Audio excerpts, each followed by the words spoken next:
Right then guys and girls, I just wanted to do a quick video of the Scythe Susanoo before I disappear to Gadget Show. Now I've not got time to be able to do a full test on this, but it's pretty much, for want of a better term, going to be a box opening. But this video is more for some forum members on Overclock 3D than anything else. And I can't say anything at this present moment in time why it's for forum members, because I don't want to let all the details out there. But for the forum members that this actually matters for,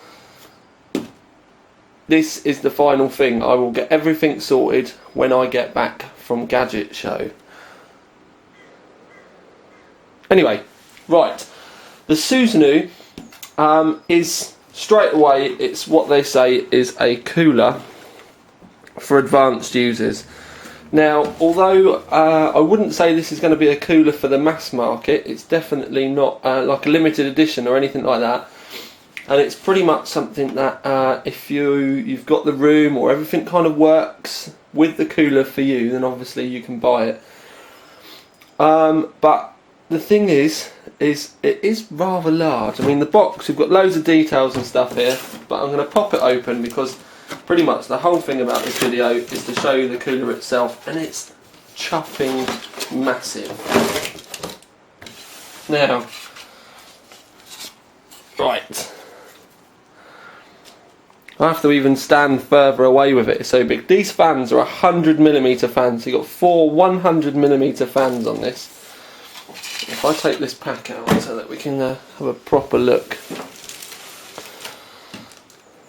it's absolutely ginormous. If we have a look at the heat pipes, you've got 1, 2, 3, 4, 5, 6, 7, 8, 9, 10, 11, a total of 12 heat pipes. You've got this massive machine base. I'm having to try and do this and keep the in focus because it's that big. I keep moving too close to the camera, but this massive machine base where all the heat pipes are running through. You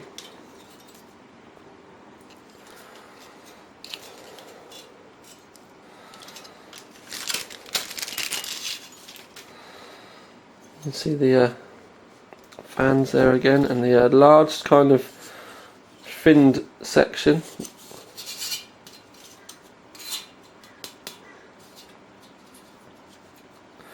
I was quite surprised about this smaller heatsink section. I thought they would have gone right to the edge, maybe made it a bit thicker, but it's got to be something to do with mounting and being able to get stuff underneath. I actually think that this is the section that is designed to go underneath, or above, sorry, your graphics cards, because obviously this puts air everywhere.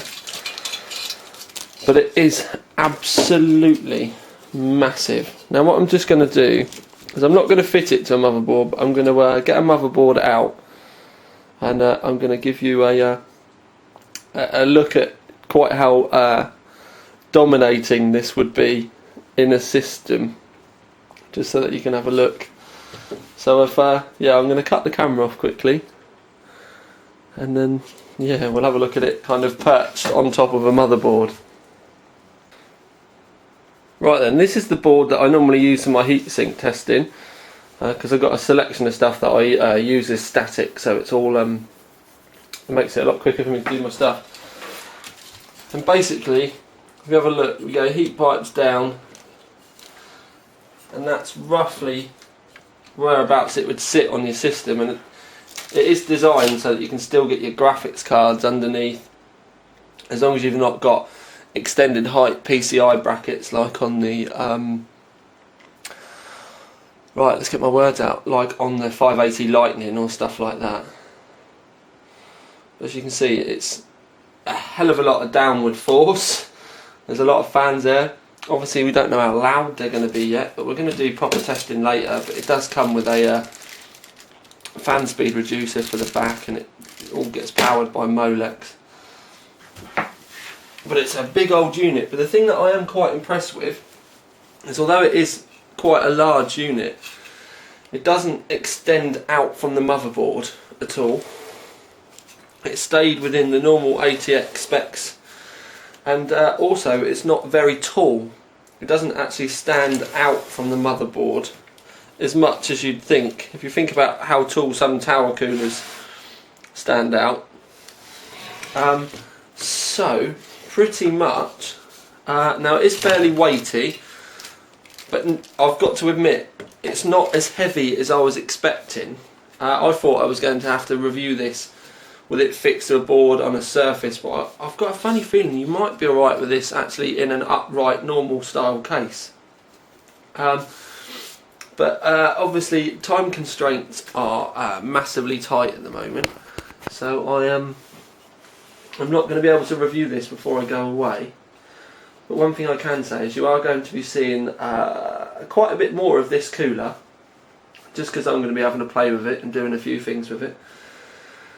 So yes, we could have some fun stroke interesting times ahead. But yeah, I hope you'll like what we're going to be doing with this. Like I said, this is something for the forum members for the time being, but I will be kind of spreading it over to spread the love onto YouTube. But yeah, that's pretty much your first look at the Scythe Susanoo. I'm sorry, I really am apologising for not being able to test this as I normally would, but like I said, I actually go to Gadget Show Live tomorrow morning, and I'm just trying to make a few videos for you lot so you can, you know, see stuff to come. So you've got stuff as well to watch while I'm away. But yeah, that's the first look, or a box opening, or whatever you want to call it. But yeah, as you can see, it's quite an interesting and unique design, really. I think the uniqueness really comes from the fact that it's absolutely chuffing huge. But yeah, what do you think? Make sure you comment underneath, all you regulars. I always want to know your feedback. And yeah, this is Tiny Tom Logan. A bit lost for words this morning. I think I need another cup of tea, or maybe it's just the fact that I know I need to get packed, and I also need to go down to town and buy a few bits before I go away. Anyway, this is Tiny Tom Logan, loving you and leaving you. Out.